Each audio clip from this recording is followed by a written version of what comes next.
Scary thought for young adults battling cancer. Will I be able to have kids after treatment? There's a new law that could help put those fears to rest. The bill would require insurance companies to cover the cost for patients that want to preserve fertility, including freezing eggs and sperm.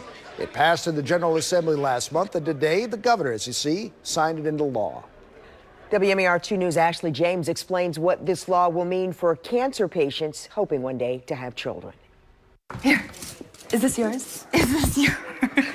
It was 6 years ago when Amanda Kesler became concerned about swelling on one side of her neck. I did what any millennial would do, and I went into the bathroom. I took a selfie of my neck, put it on Facebook, and said, "Nurse friends, help, what is going on?" While her social media friends tried to help, it wasn't until 2 months later that Amanda got a diagnosis. I was 22 when I was diagnosed with stage 3 Hodgkin's.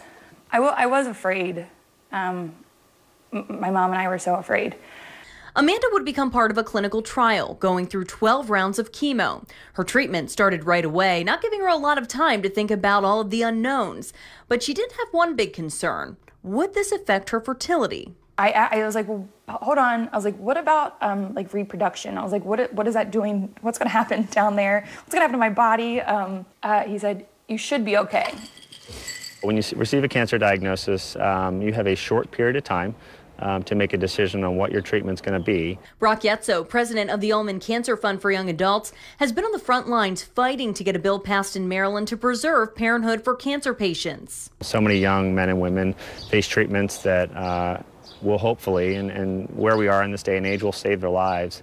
But oftentimes these treatments can age their eggs or render them infertile.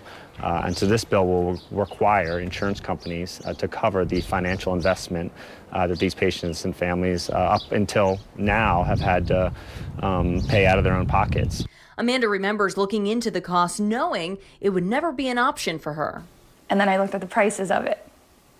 There's no way I could have afforded it. And the thought of that still hurts 6 years later. It just wouldn't be a part of my financial plan. And to have that taken from me because of my financial status or my income, or it hurts, it sucks.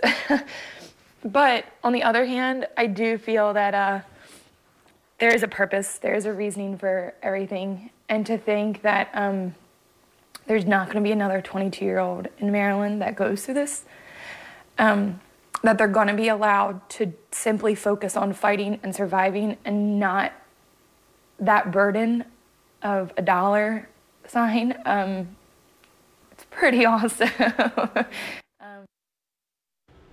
That was Ashley James reporting. Yetzo says most insurance companies were not covering these steps for cancer patients, like sperm and egg freezing.